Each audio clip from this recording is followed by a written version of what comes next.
في ليلة من ليالي الشتاء وبعد يوم ممطر طويل، كعادة أحمد كان ماشي في شوارع وسط البلد.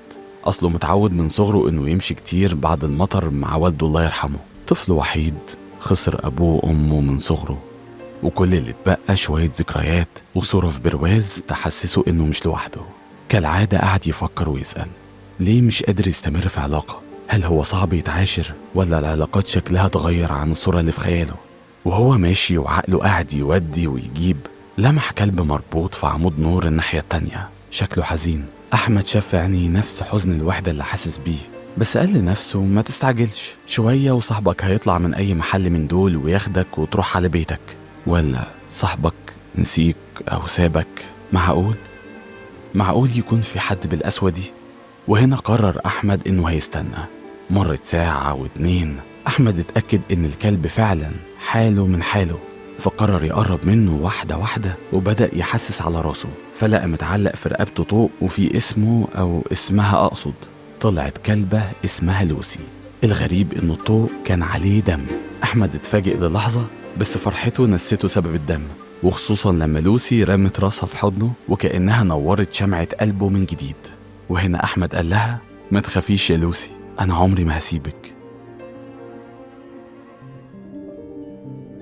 لوسي غيرت كتير في حياة أحمد، بقى بيبتسم أكتر ويضحك من قلبه بجد، نسيته الوحدة وحب شكل حياته معاها. لوسي كانت حنينة ودمها خفيف، يعني تقدر تقول كانت بتعرف تعبر عن حبها بأكتر من طريقة.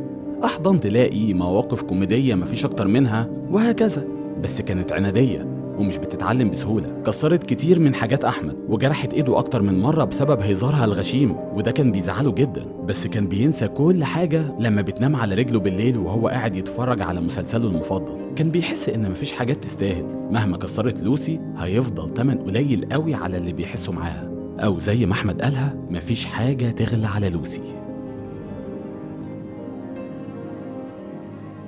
اللي حسه أحمد مع لوسي كان إحساس جميل، إحساس وحشه جدا، وده خلاه يجي على نفسه زيادة عن اللزوم.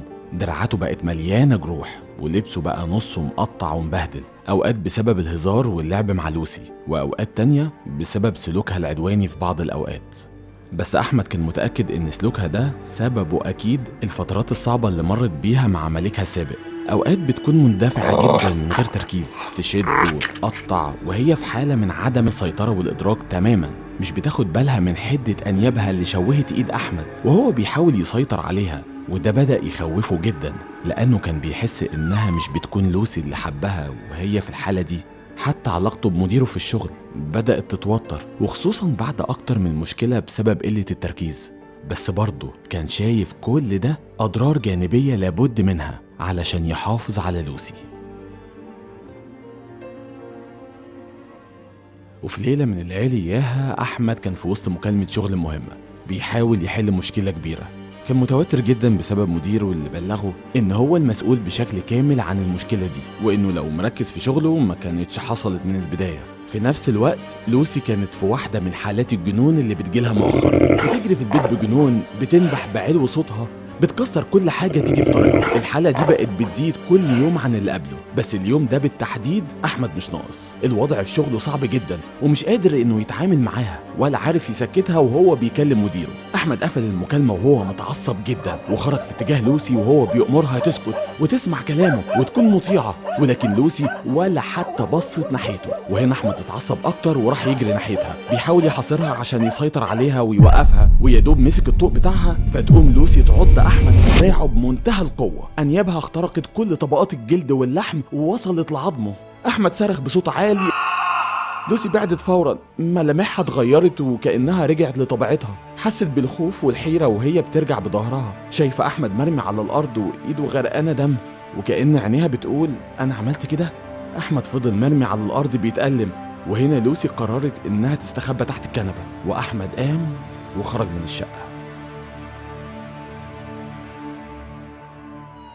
أحمد جري على أقرب مستشفى، وهناك دكتورة الطوارئ كانت بتحاول تساعده وبتشرح له إن الكلب ده أكيد مسعور ولازم يسلمه، وإن حياته هتكون في خطر طول ما الكلب ده عايش معاه.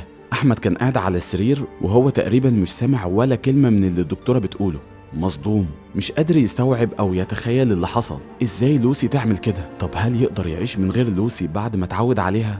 أحمد قرر إن مفيش حل غير إنه يخرج يمشي زي ما اتعود، يمكن يلاقي حل. فضل ماشي كتير وكالعادة مش قادر يوصل لأي حل، لحد ما رجليه خدته على بيته ودخل شقته من غير تفكير.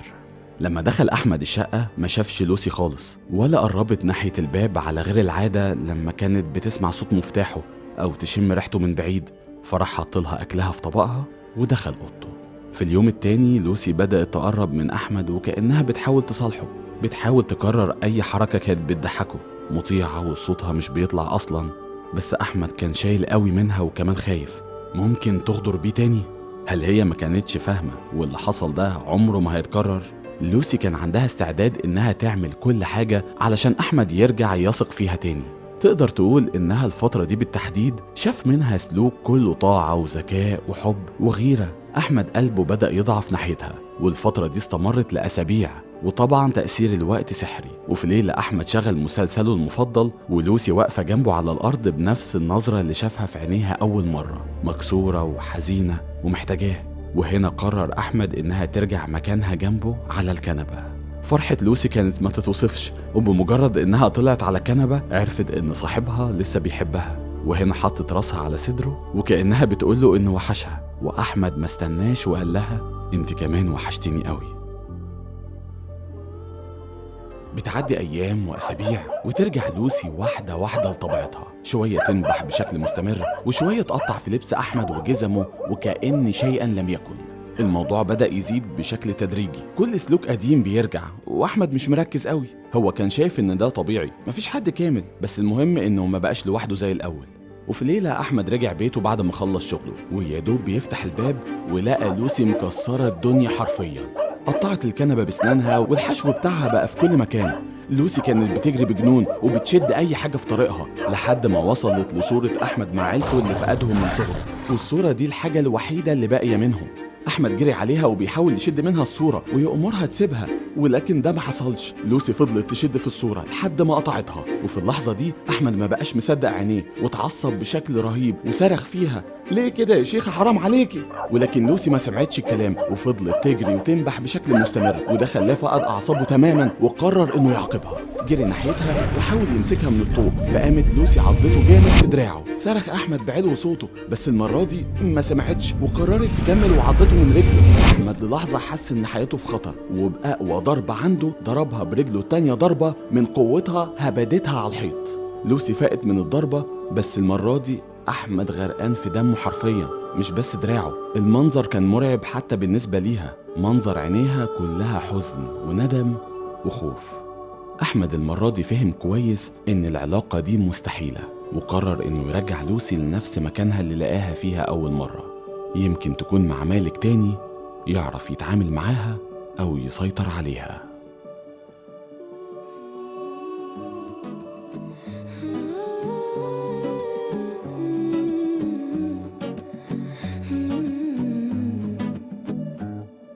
حسابات كتير وبتغير حياة واتنين، ونمشي السكة عايزين بس مش شايفين، ونجري ونسابق في ليل سارق ملهوش نهار، وكال القلب متغمي ومش فاهم فاكر هزار وبندور